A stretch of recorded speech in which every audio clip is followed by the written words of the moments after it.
Ladies and gentlemen, welcome to Eye on the Tigers, the best way to keep up with current news and former athletes of your LSU Fighting Tigers. Make sure to follow the Know at Be in the Know on all social media platforms, X, Instagram, or even on Facebook at the Know, KNEAUX, the only way to spell it.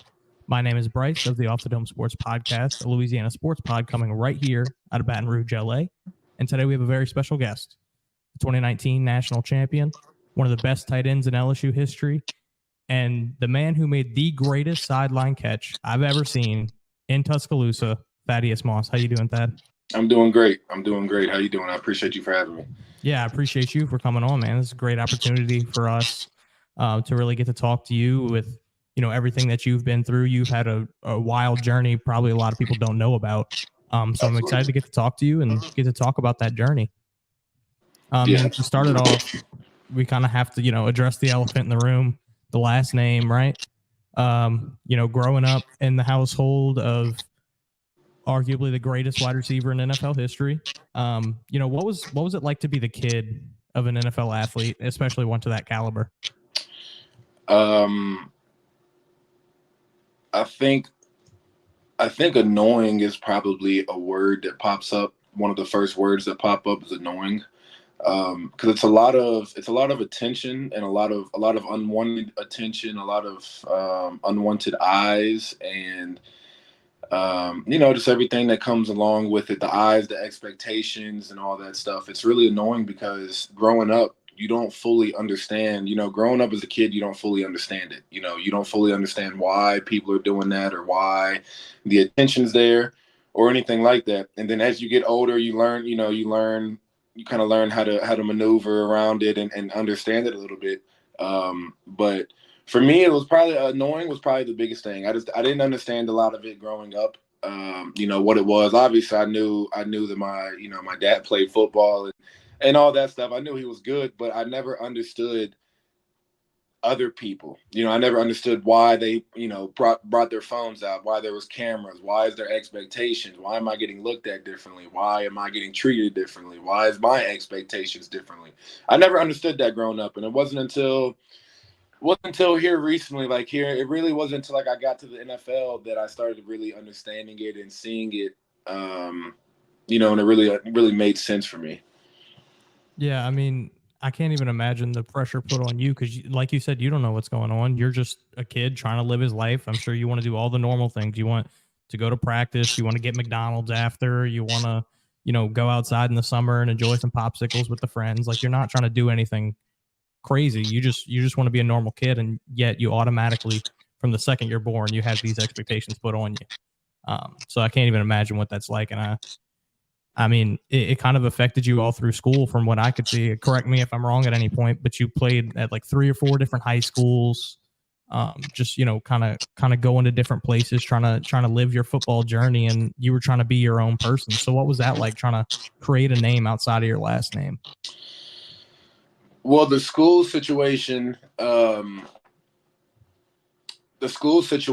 like, my upbringing isn't how my upbringing. I have a story about from my upbringing. I think everybody automatically thinks with the last name that I was given a silver spoon, or I was raised a certain way, with a butler, with a mansion maid, all that stuff. But it was actually quite the opposite. So that within itself is just was always a problem for me. Is that my upbringing was actually the opposite of what everybody always thought. But making a name for myself, I'm not gonna lie, I enjoyed it. I really did enjoy it, playing sports growing up. Just the competitor in me, the competitor in me, I enjoyed the extra challenge. I enjoyed somebody. I know that if I lined up on the football field, or if I was on the basketball court, or if I was on the, playing baseball, that I was going to get whoever it was, I was going to get their best shot, just because I knew that they knew, who I was, and that they wanted to, make a name for themselves and prove a point and stuff. So I always looked forward to the extra challenge when it came to being in the, between the lines and playing the sport. But man, making a name for myself, I tried. It's tough, man. It's tough. You don't see a lot of sons of greats in the same sport of their parent. You don't see that. Yeah. You're seeing it now with Bronny and who else? There's a few out there. I think Jerry Rice's son, but Yep. you don't see a lot of sons of greats go into the same sport as their father, because it's a lot of pressure. It's already a lot of pressure if you go into another sport, but you go into the same sport, like, man, that's the same world. It's the same room. It's the same that your father went into. Like when I first Right. got to LSU, um, um, KJ Malone, Mm-hmm. KJ Malone, KJ was there. Yeah. And he told me one of my first times there, he was like, "Hey man," because we had just had a conversation. I'd never really been able to talk to somebody that understood, what it meant to have a last name like mine, or a father figure or a parent figure that was, a celebrity, or however you want to look at it. But he had told me, he was like, "Man, I don't know how." He was like, "Bro, I don't know how you're doing it." He was like, "You're playing in the same sport that your dad played in." And he was like, "No way I would play basketball." He was like, "I absolutely would not play basketball."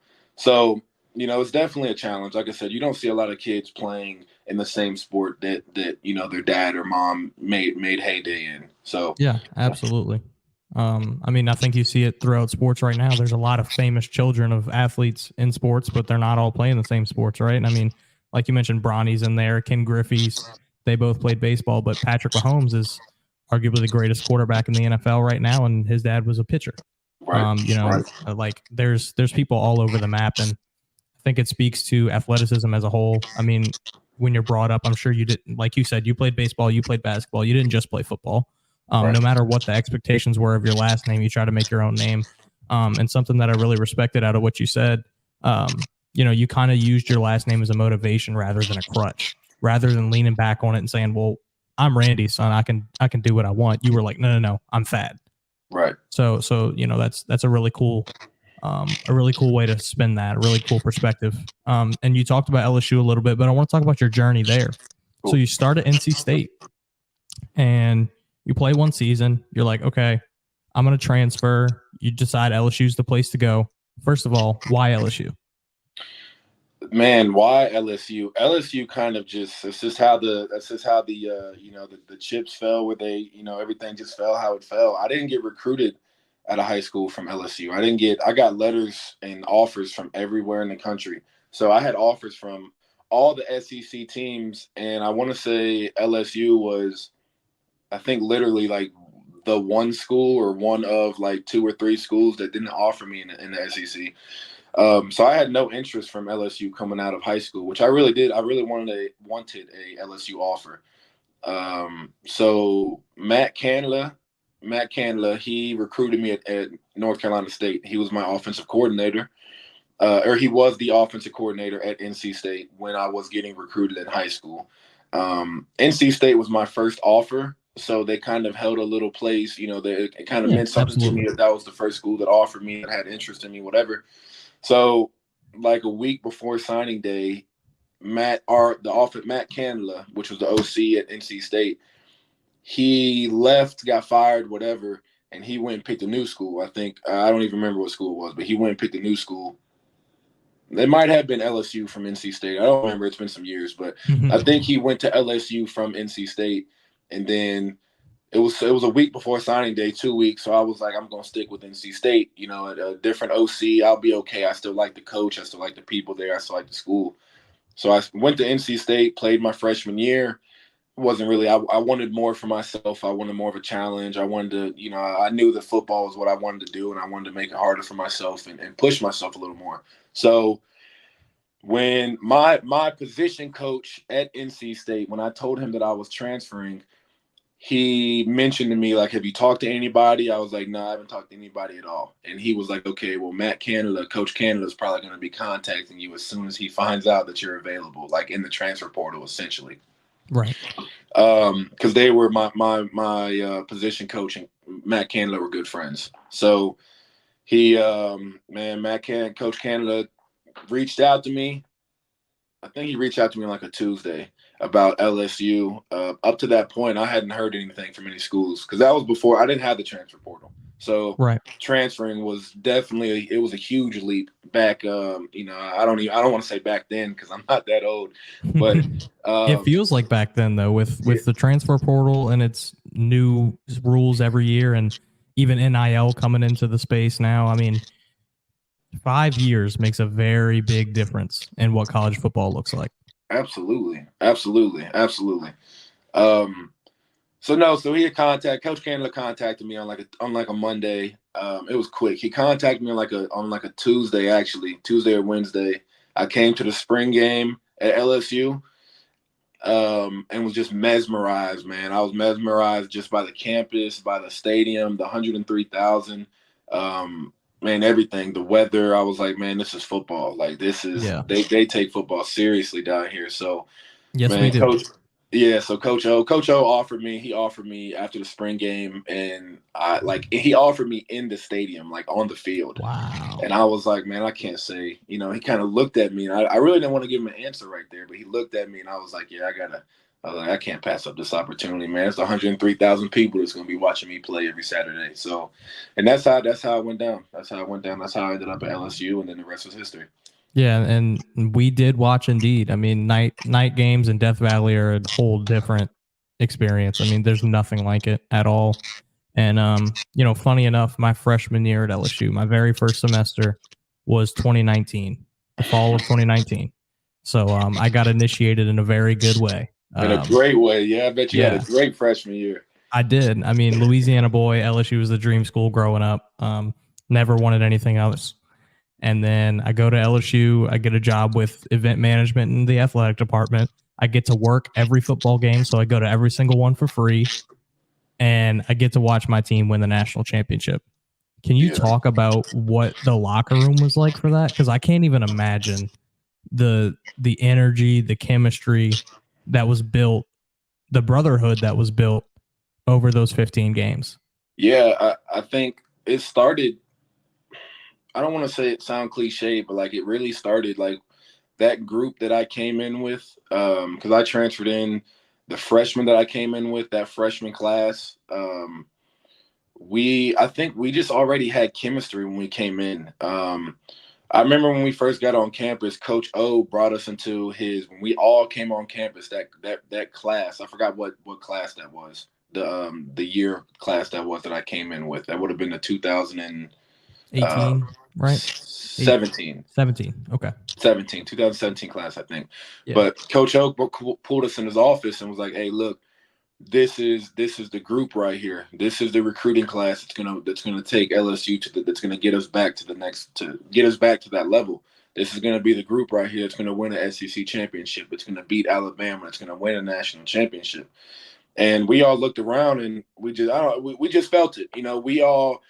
He had mentioned that whole recruiting class, we all won like state championships. It's like we all knew what it took to win and to sacrifice and everything that comes along with it.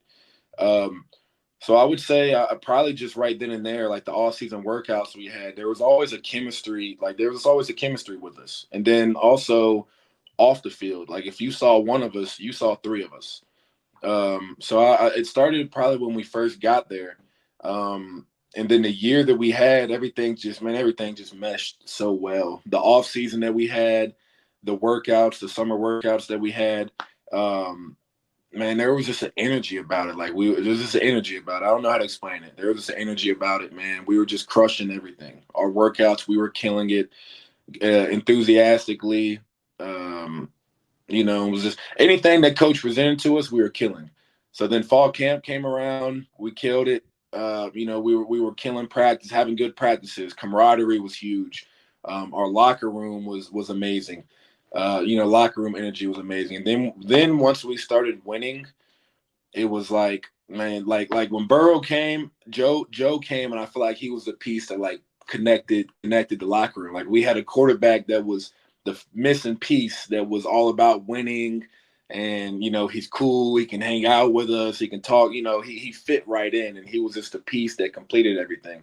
So the season, man, once we got past Texas and whatever that week 2 or week 3, once we got past Texas and then we had the Auburn game, man, after we got past Auburn, it was just like it was smooth sailing from there. We Yeah. were all the everything was positive. The locker room, we couldn't do any wrong. We couldn't do any wrong, man. Every single day was fun, whether it be school, whether it be tutoring, whether it be practice, workouts, whatever it was. Everything was fun because of that tight knit locker room. Like those, still to this day, 5 years away, I could still pick up the phone and call anybody on my football team, anybody on that football team, and they'll answer, all the way down to the walk-ons. So, I mean, that just shows how close that just shows how close that football team was that we had. Like I said, all the way down from the walk-ons, all the way to the top, to the Heisman winner Joe Burrow. Like Yeah. it was a very close team. Yeah. I mean, I love Joe. He's sitting right there. Yeah.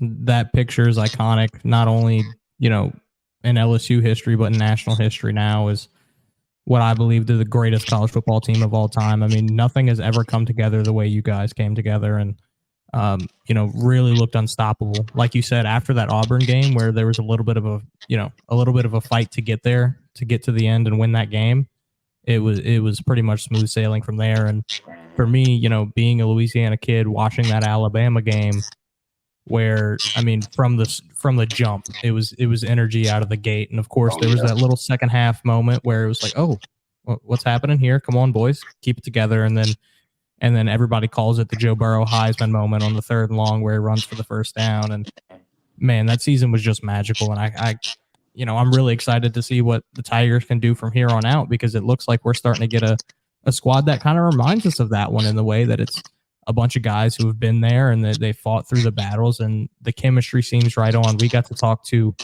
somebody on staff recently, and that interview will come out soon, hopefully. And he said the energy in the building is unmatched, like anything he's ever seen. So really excited to see what the Tigers do and see if they can repeat what we saw in 2019. And just to know you were a big part of that, because, like I said, at the beginning of this, one of the greatest tight ends in LSU history. I mean, it's not like we're a tight end factory, right? No, nobody's ever been like, oh man, LSU, they produce great tight ends. But Right. for you to be a steady part of an offense that also contains Justin Jefferson, Jamar Chase, Clyde Edwards-Helaire, like for you to be with Terrace Marshall, like Yep. guys like that, where you could still be a part of that. What was that like for you, getting to be a part of such a special offense that's going to go down in history? Oh man, I mean, it's just special. Like looking back on it, like man, we never had man, after the championship game, like literally after the championship game, after we celebrated in the locker room, everybody went their own ways. So like still however many years removed from the championship game, I've only seen like 4 of my teammates since that championship game. So like that sucks that we haven't been able to, like, I'm looking forward to the reunion. When we have a Yeah. 10-year, 15-year, 20-year, whatever it is reunion, that's going to be the first time we all like get together, seeing each other since the championship game. Um, my bad. What was your question? Just how you felt being a part of that, and what's it like knowing that a team that you were on is going to go down as in history as one of the greatest of all time. Yeah, I mean it feels good. It feels it's like it's a really content feeling because I put a lot of work in. I mean, we all put a lot of work in, but I put a lot of work in for that year, like a lot of work. Um, I had 2 foot surgeries before that season. I had missed the previous season, which I was going to be, I was going to be a huge part of the offense. I was going to play, I was going to have a really good season the year before. Um, and then, having my spot, my starting, the tight end spot get took away from me, having to come back from injury, having to come back from just everything. It feels really good that I was able to get that spot back and be a starting, let alone the season we had. It just felt good for me to be able to get back to that point after having 2 foot surgeries, I'm sorry, 2 foot surgeries, and just getting back to that point of being able to play football at that high of a level. But the season, man, it feels good knowing that like you're cemented in history. Like that'll forever Yeah. be a staple. That'll forever be a staple. And it also feels good that every football team, every single championship, I've watched every football championship, college football championship since we won. And I love the fact that when they win, they always compare it to our team. Yep. They're always like, hey, is this better than the 2019 LSU? Is this offense better than the 2019 LSU team? So it feels good that we're that we're cemented and we're the standard. But it also, I'm just glad, man. I made connections and I made memories that'll last a lifetime. I made some connections with people, whether it be teammates, whether it be coaches, whether it be staff, whatever it is. I made some, relationships and connections with people that'll last a lifetime. So I love it. Yeah, I mean, and your teammates didn't necessarily stop there. You move on to the NFL. Obviously, you battle through for a little bit there. You started on the what is the Commanders now, and that didn't stick. But you got to hang out with the Bengals for a little bit. Got to be back in the building with Joe and Jamar. What was the relationship change there? Do you think from the college building to the NFL? Like, what's the difference in how you handled that relationship? Maybe how the league handled having those guys together. What was that change like?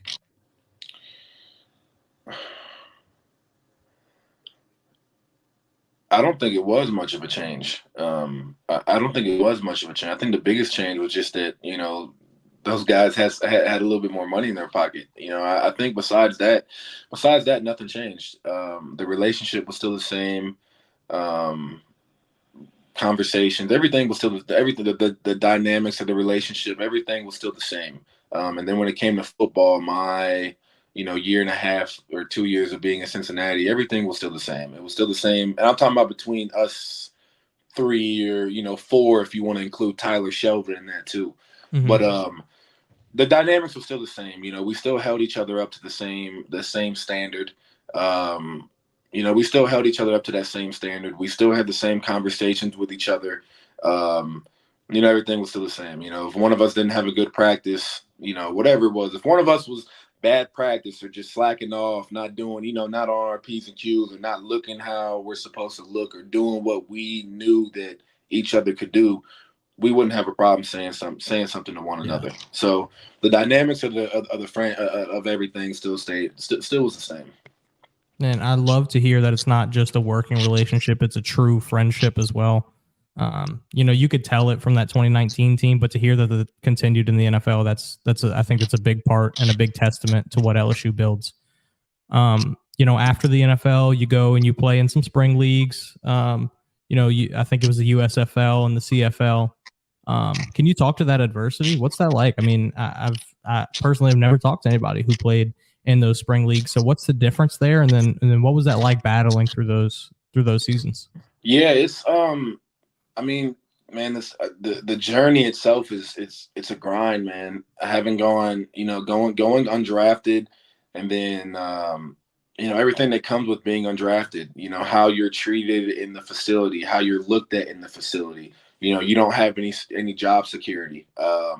You have to scratch and claw your way for anything, anything in the NFL. When you go undrafted, you have to claw and scratch your way for anything in the NFL. Because absolutely nothing is given to you. Not even like reps aren't given to you, nothing. You have to scratch and claw for every single thing, trying to make a roster. So when you get, and then that kind of, once the NFL gets out of the picture, the spring league came around, the USFL came around. The difference is like, you look around and everybody's in the same boat. Like we're all in the same boat. We are all here for whatever reasons it is. Some people were, NFL guys that got in trouble, or NFL, guys that talent wise should be in the NFL, but they got injured, or, guys just haven't got opportunities or looked at or whatever it is. So whatever, we're all in the same boat. We're all in the same boat in that league, in the spring leagues. And I think just the hunger, and two, the understanding of we all have backstories as to why we are here, and we are all trying to get to the same place.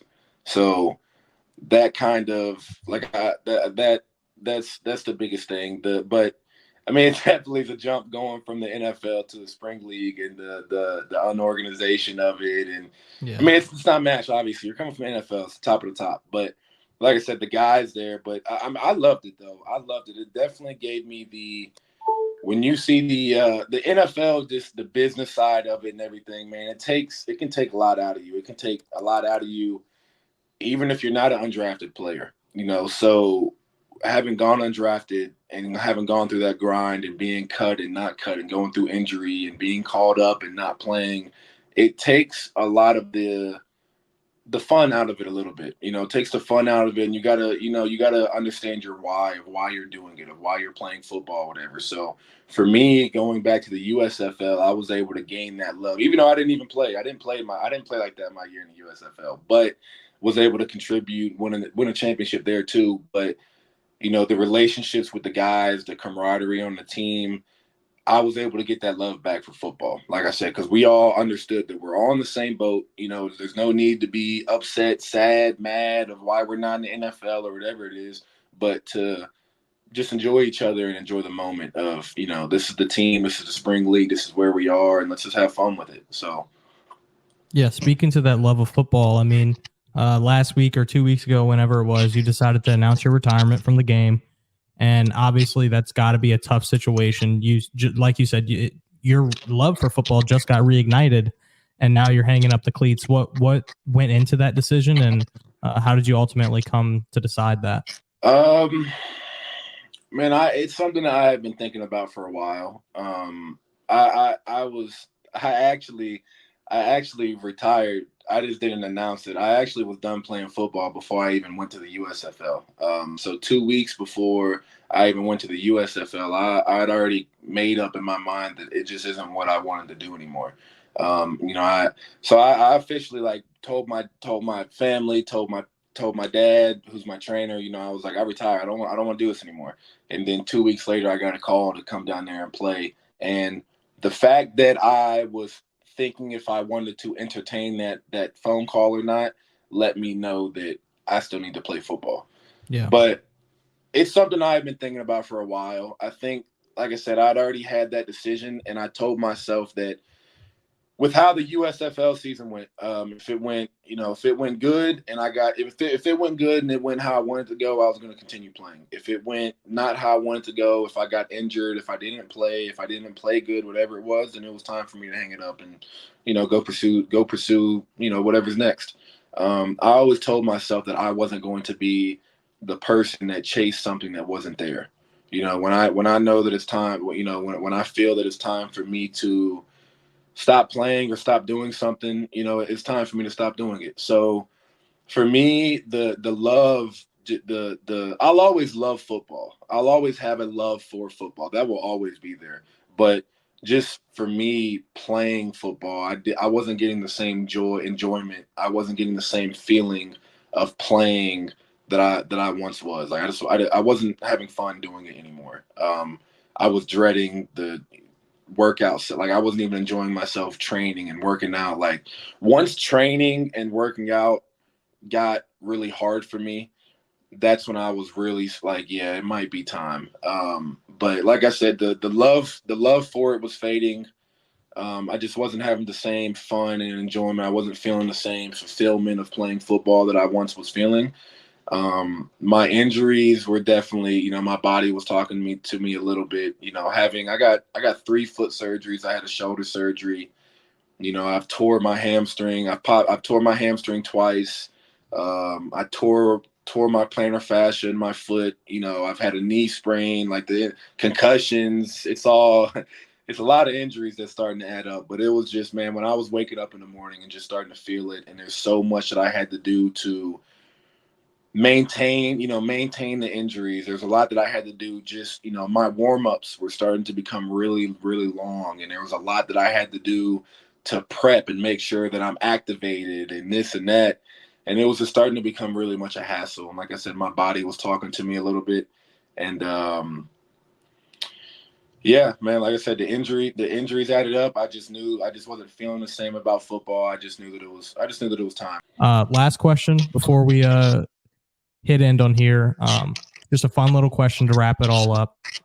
I don't know if you saw it, but before the season started, or right when the season started, when Colorado was scoring like 35, 40, 50 points a game, They tried comparing them to 2019 LSU, and FanDuel put out this thing where it was like, if 2019 LSU and 2023 Colorado played each other, what would be the line?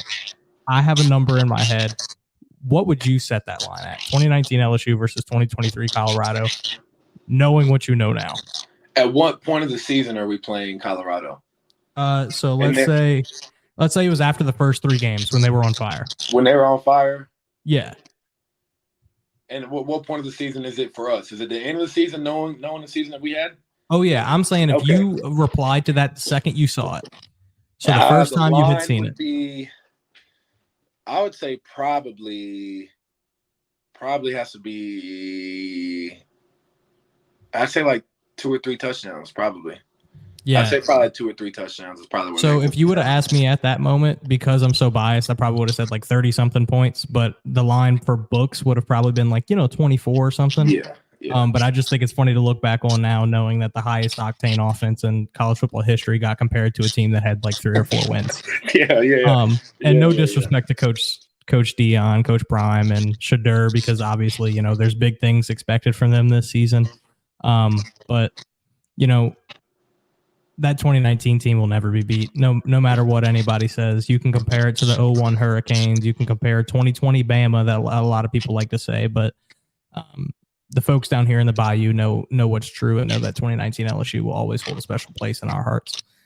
So again, I want to thank you for this opportunity to get and talk to you. You said a lot of good stuff that I think applies not only to, future athletes coming up, but just people worldwide, of how to face adversity and how to overcome those things that are, weighing on your shoulders. And, you fought through it and you did a lot of cool things. And all in all, you had a very successful career. And, no matter what's next, we know you're going to succeed in it. So thank you a lot. Yeah, absolutely, man. I appreciate it. I absolutely appreciate it. Glad I was able to come on here. Absolutely. And we're glad you could be here. Everybody, thank you so much for watching. Make sure to subscribe here on YouTube, whether you're watching on Instagram, Twitter, Facebook. If you're watching clips, go on, head over, like, comment, subscribe. Make sure to follow us on every social media at Be in the Know. You can see the hashtag there down in the right and left corner. We really want to say thank you for watching. My name is Bryce. You've been listening to me talk to the wonderful Thad Moss, and we will see you next time.